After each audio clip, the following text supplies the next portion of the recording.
Working from home sounds very interesting, right? Yes, I know. But not until a hacker hijacks your Wi-Fi. Or maybe you can't stop scrolling TikTok Reels, Instagram Reels, or Facebook Reels instead of hitting deadlines. And before you know it, you start getting queries from your boss, and you might even end up losing that job. So in this video, we'll be talking about how to safely and securely work from home and still stay productive. Once again, welcome to CyberProductive, the channel that helps you thrive in this digital world, where we blend cybersecurity and productivity so that you don't only work smarter, but you also work safer. So if you're new to the channel, do well to hit the like button, hit the subscribe button, and hit the notification bell icon so you don't miss out on more interesting and powerful tips and tricks on how to stay secured and productive. That being said, and while you do that, let's go into the video.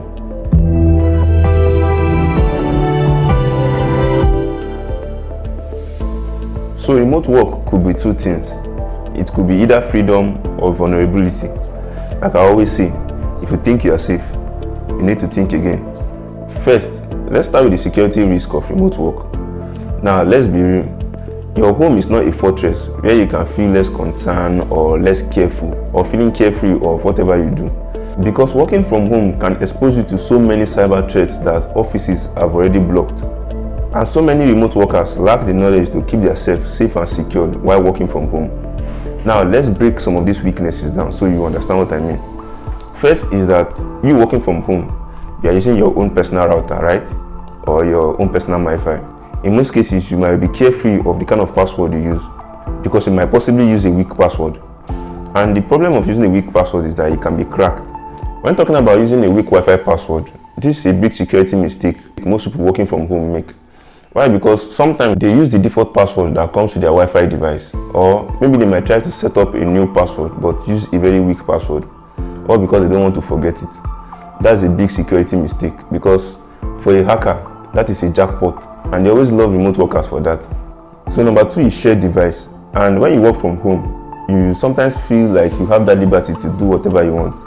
I never can tell who you might share your device with. Let's say somebody comes around and you, let's say, intentionally shared your device with the person. You never can tell what that person will be doing with that device that might expose you to cyber threats and which can end up jeopardizing your home job.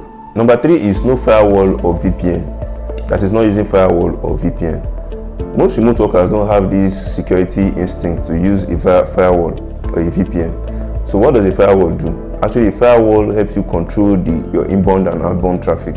That is, they control what you send out to the internet and also what can come into your network. So it's a security measure that controls what comes into your network or what goes out of your network. And using a VPN on the other hand helps you encrypt your information. It helps you encrypt whatever you are doing on the internet. That is, whatever conversation you're having with the internet. The VPN helps you encrypt it such that nobody can see it, nobody can understand whatever you are doing. The next one is unencrypted video calls. Most times when you work from home, sometimes you might have a meeting, maybe a Zoom meeting with your boss or other colleagues. And in most cases, a video call meeting. So because of you being less tech savvy, or let's say being very carefree, then you just forget to turn on the video call encryption setting to protect your conversation. So that's another big security mistake that can expose you to cyber threats. But if all these measures are not put in place, you are prone to cyber attack. All these instances I've mentioned are associated with your home Wi-Fi, because your home Wi-Fi is the medium through which you are having a conversation through the internet. And it's through this means you can be cyber exposed. So despite the fact that you are home, you are still exposed. So now let's talk about how to secure your workspace. Now I'll give you a list of things that you need to check. So once you can check all these lists, then you can be guaranteed that your workspace is secured. The first thing is to use a VPN, which helps you encrypt your information. Actually, like I said, a VPN encrypts your conversation such that nobody can intrude, nobody can see your conversation. The next thing is to change your router password. Like I said before, using a default password or a default setting is a very big security mistake. So the moment you get your router, let's say even if it's a new router or it's a router you've been using before, make sure to change the password and input a very strong and reliable password. Because a weak password or a default password is like hackers candy, like they love it so much because they can easily crack it. So make sure to change your password. The next thing is to enable 2FA for all work accounts. What is 2FA? Two-factor authentication. That is applying a second layer of security to your account, not just your account, to all your work account, so that even if your password is exposed, the second level of authentication which must be verified before the account is open, will be required. And that's a very good way of making sure everything is security tight. The next thing is to install a firewall and antivirus. A firewall helps you control what comes into your network and what leaves your network. It's very important so that phishing traffic or threat traffic will not come into your network. And as well, using an antivirus helps you scan your device at intervals for threats and malware of other vulnerabilities, so you can as well eliminate them instantly. The next thing is to always lock your screen when it's not in use. Let's say your smartphone or your laptop, when you are home, when you are working from home. When it's not in use, shut it down or just lock the screen, because you never can tell who might be around that just come and mess with it and expose you to threats or vulnerability. Now you need to remember that security is productivity bodyguard. That is, you can't be productive when you're not secured. Because when your security is weak, you end up battling security issues instead of being productive. Most especially this era that everything is on the internet. Even when you work with the internet. So you need to be internet secured. Because if you're not internet secured, you'll be wasting so many times battling with security issues instead of hitting deadlines and being more productive online. So now that you're now secured, working from home, let's now crack up productivity and talk about things that will actually work and things that can make you or help you work more productively when working from home. So the very first tip to staying productive while working from home is to stick to a work schedule. Don't multitask. Like, you can try the Pomodoro technique, which is more like spending or dedicating certain hours to perform a particular task, and in between you can take a break. That's if you're tired or you're feeling a little bit fatigued while doing that job. Just make sure you take a break in between, then you continue. And even if you continue and you still cannot finish that task, take another break as well. Just do it in that manner and just stick to a particular work schedule. So until you finish it, then you can move on to the next one. But when it comes to multitasking, no, don't multitask. Stick to one. When you're done with that, you move on to the next one. But in between, make sure to take a break so as to reduce fatigue. The second thing is to block distraction using website blockers. Now, most times when you're on the internet, you get a lot of pop-ups, and most of these pop-ups are pop-ups that will totally distract you, because most of these pop-ups are pop-ups of things you've searched for before, you've looked for before. In most cases, they will try to take your attention off the work you're doing. So you need to block those distractions using web blockers. And these web blockers are mostly extensions that you can install on your browser that will help you block all these pop-ups that might distract you from your work. And that thing you need to do to stay productive while working from home is to use task managers like Trello or Notion. These are very powerful task managers that you can use to prioritize your tasks in a very organized way. So you can assign specific time blocks and you can monitor your progress in every task you are performing. This is a very important one.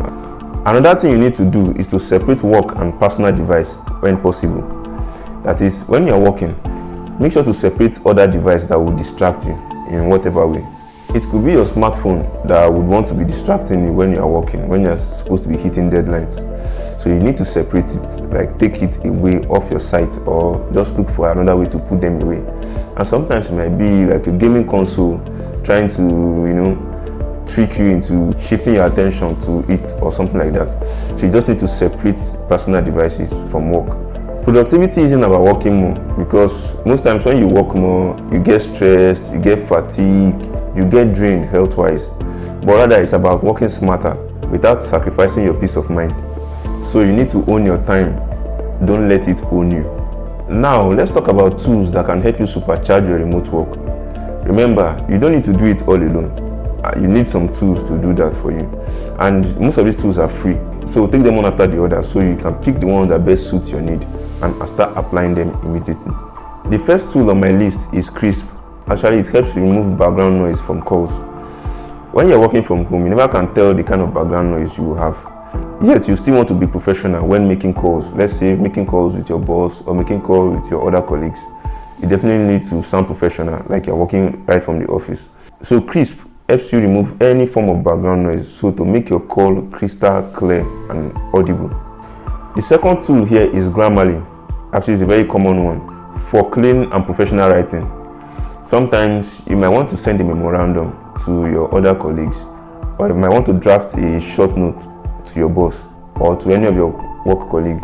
So Grammarly helps you write this short note professionally, eliminating any form of typos or grammatical issues. The next tool is Clockify for time tracking. Actually, this helps you track the time you assign to different tasks while doing them. So use it to set a time frame for each task when working on them. So giving you a clean time tracking dashboard to track every task you're on, so you don't spend too much time on that task or too much time doing some other things, and you'll be very time conscious.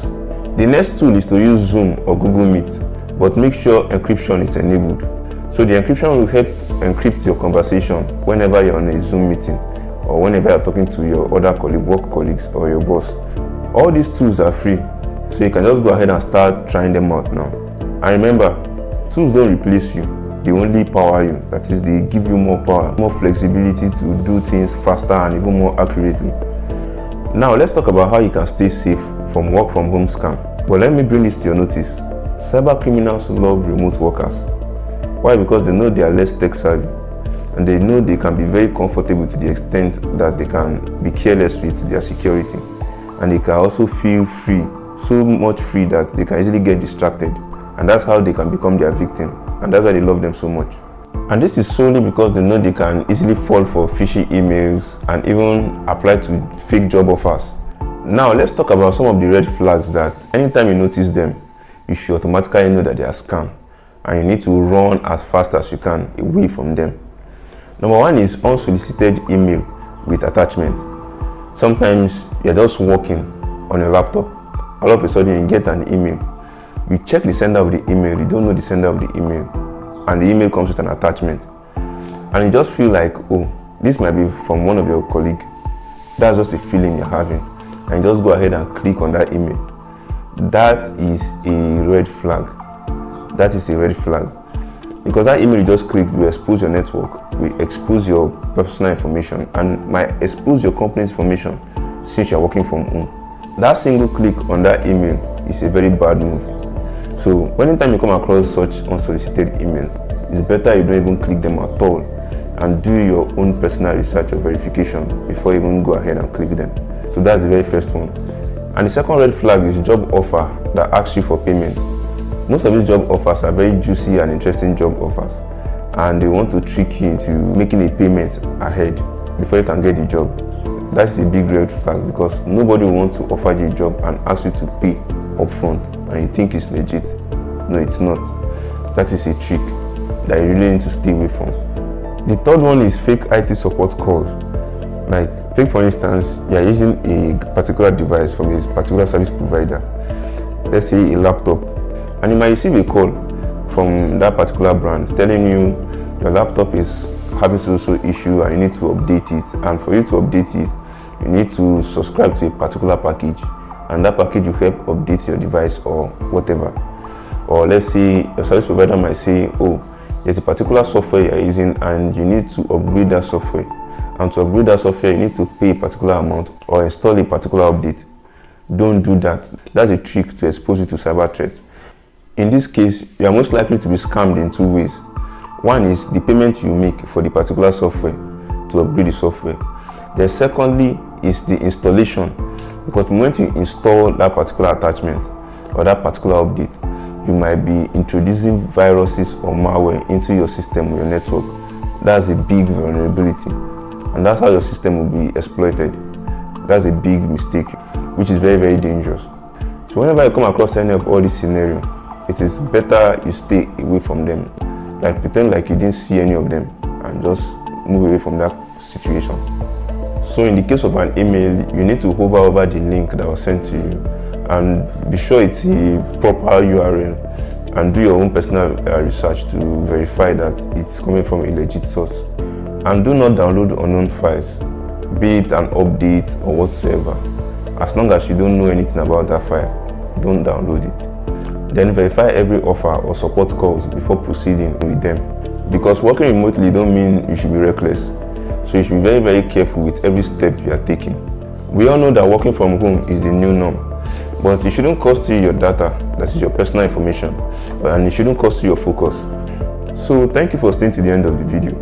Stay safe, stay productive, stay cyber productive, and don't forget to subscribe to CyberProductive, where digital freedom meets smart security. And I'll see you in the next one.